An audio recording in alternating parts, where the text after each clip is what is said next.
Hello everybody, back here again with our vlog a day. Today is Monday the 19th and today was a lovely day to be alive.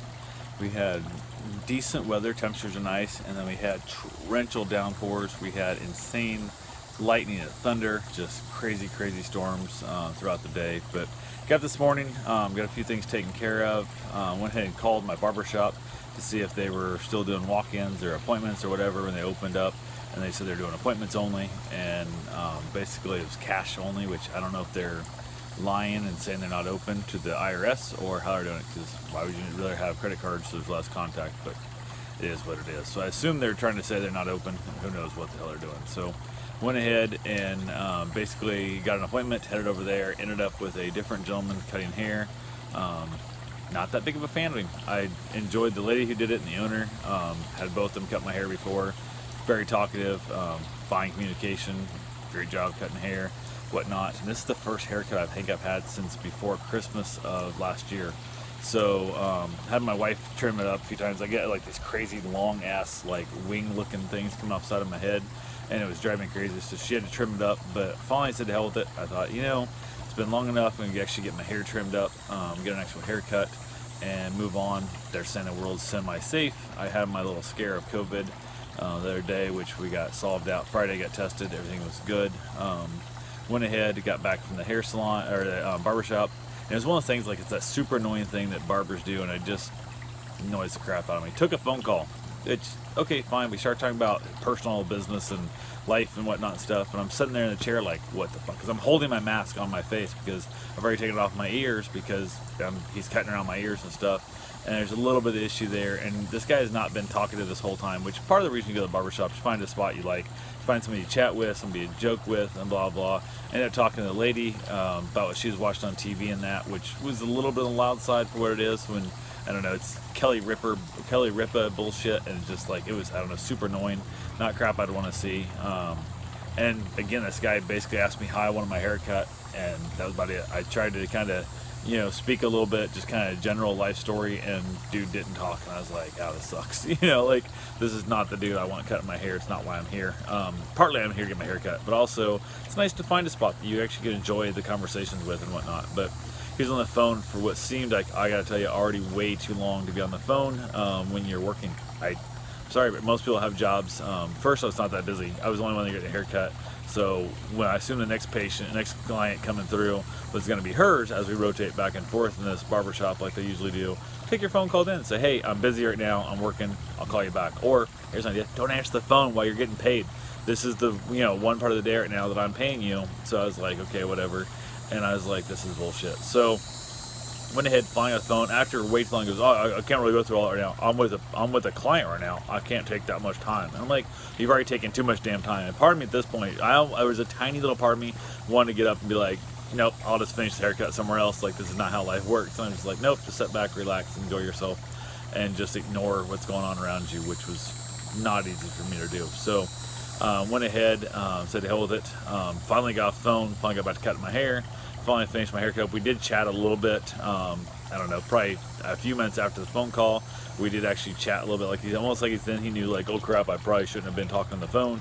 Let me see if I can't save this and talk to this guy some. So went ahead, came time to ring up, got my haircut done, and he's like trying to show me the mirrors. I'm like, I don't care, it's hair, dude. Like, as long as you didn't, carve a swastika in the back of my head, I'm good. Like, just it'll grow back. If you screwed it up, I'll just, figure out fixing it later. It's not that big a deal. And he kept like insisting on looking in this mirror, and I said, not looking in the mirror, man. Like, I don't care. Like, it's hair. If it's that bad, I'll, worry about it later. I said, it's not how I do. I don't care. My hair is what it is. And it confused the crap out of him, which is funny because the other two, people there, the woman and the owner, both have been like, oh, okay. I'm like, you're a professional. It's what you do for a living. It's what it is. And he also, like, that whole thing, like, when he's just combing, like, my hair and stuff, he's trimming it, like, he'd smack me in the head with the comb as he would go up, and then he'd trim, and then he'd go to comb back down to make sure to see how it's laying. He would, like, smack it into my head and then roll it down. Like, it was like, dude, do you not know where my head is? Like, I understand the first time or two times, but every time he would smack me, like, directly, take the comb straight into my head and then curve it down my head. And I was like, did I do something to piss you off? Like, do you like this smacking me with the comb all the time? Did my wife bribe you to be mean to me? I didn't get it. But went ahead, paid for my haircut, which has went up like $4, I think, since I was there before Christmas, and I went ahead and tipped also like I do. There was part of me didn't want to, because one, you're smacking me the comb and then comb my hair down, and two, you take a phone call. It's kind of like, that's not how you should be getting tips, but it is what it is. I haven't been there since Christmas. Figured what the hell, to give them the tip and move on. So headed on out of there, got back home, got a few other things done on the way back.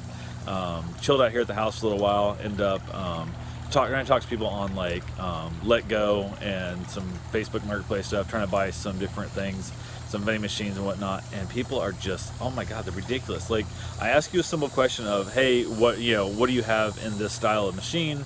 And the one, it was a professional. Like, that's what they do for a living. They have a warehouse full of stuff, no website, so I can look at it. And they're like, why don't you just drive over? I'm like, well, you're 8 hours from me, so I'm probably not going to drive over and look around the warehouse and then figure out what you have and what I need to, get, like, then drive back. If I drive over, haul in the truck and the trailer to get stuff, and you don't have what I need, then I wasted 16 hours of my life, whatever, at least 8 hours of my life. I think it's 8 hours round trip, 4 hours one way, but not counting the time I'm there and stuff. I waste all that. And if I drive over on the motorcycle and then you have what I need, I don't have to turn around and drive back the next day, whatever and stuff, the truck and the trailer, and get it, or pay $600 to have it shipped across the state to me. And I'm just like, no, that's not what I'm doing. So I said, what do you got? And they're like, they told me like the manufacturer, like the brand, like the Witten and the AMS.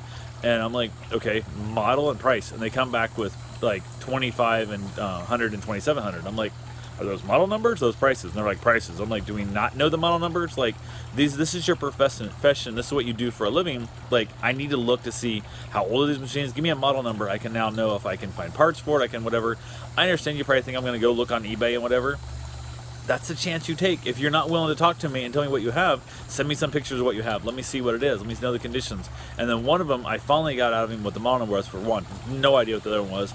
And I looked a little research and I said, hey, does this have it's a bunch of letters, don't matter. But it means basically a high capacity can tray at the bottom, which instead of holding 48 sodas in the bottom, it'll hold 120 by having like a roller system instead of just like a coil pack.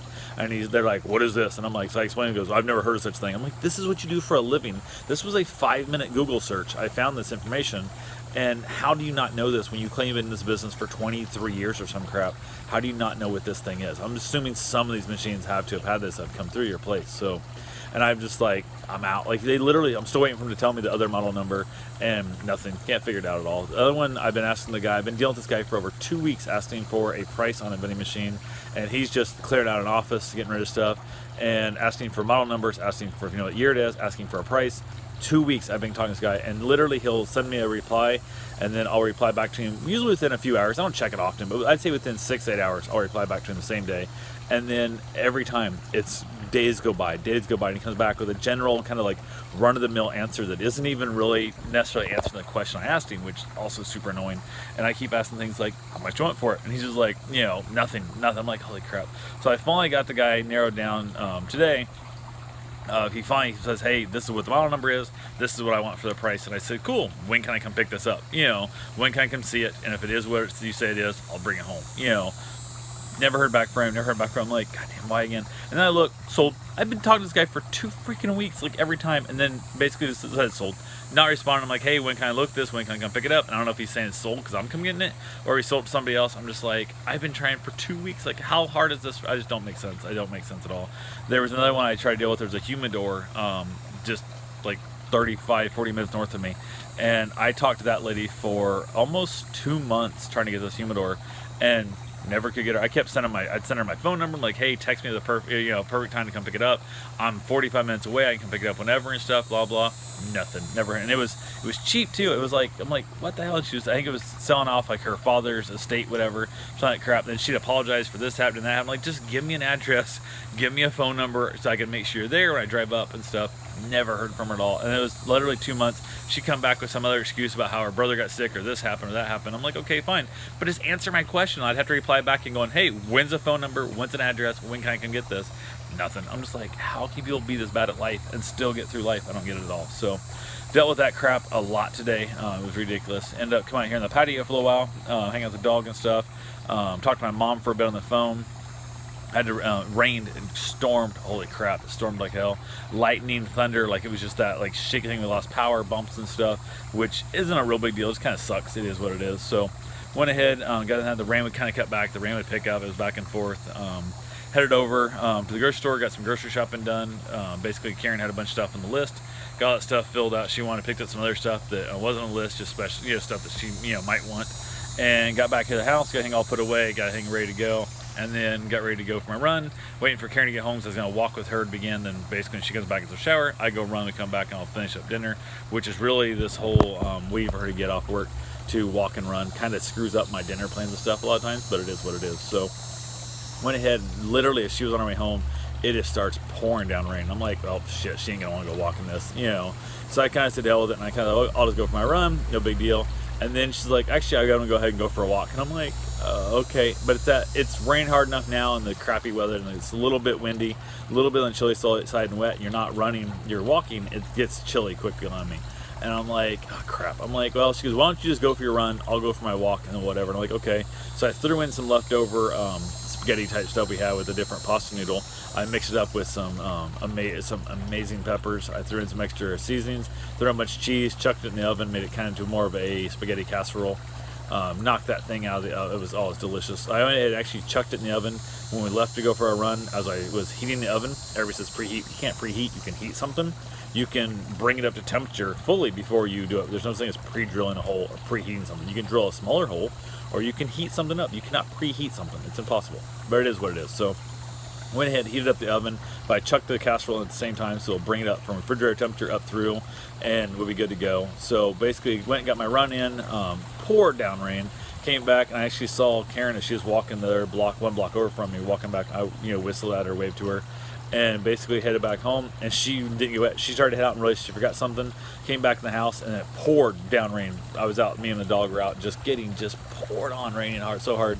And she hung out in the house for a few minutes, which is why I thought my run was done. I was gonna walk back in with her because the rain had stopped by that point. And I was like, well, I'll just walk back in there and stuff. We'll kind of, take it slow. But she hung out in the house for most of my run and then headed out. So she was only a little over a quarter mile from the house when I saw her. And I was like, oh, well, she's another block over, to hell with it. So headed on back to the house. I went ahead and chucked the garlic bread in the oven and stuff with it and hopped in the shower. She got home. I said, hey, garlic bread will be done soon.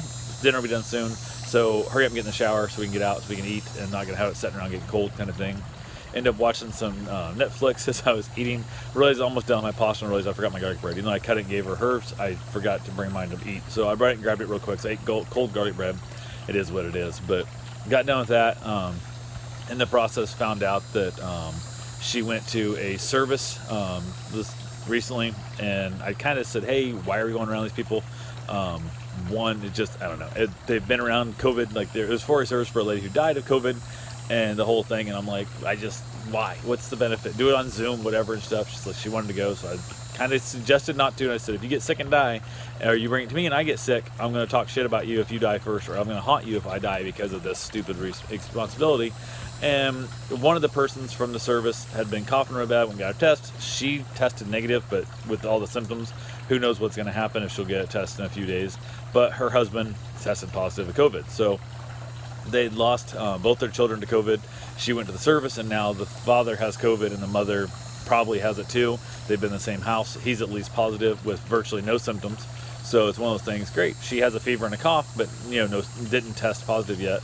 And my wife was around these people. So now I'm like, God, just that added stress of like, it's one thing if you get it at work, or if you get it where you're at the store, you have to be kind of thing stuff. But you chose to be around people who you knew were around people who had COVID. And why are you, I don't know, it is what it is. So not the most happy joy thing, even though I had a negative test Friday, and it had been long enough through that our testing should have showed up and we were around them, but it's still just the added stress of just, God damn it. It annoyed the shit out of me. So it is what it is. So I basically wasn't real happy about that whole thing.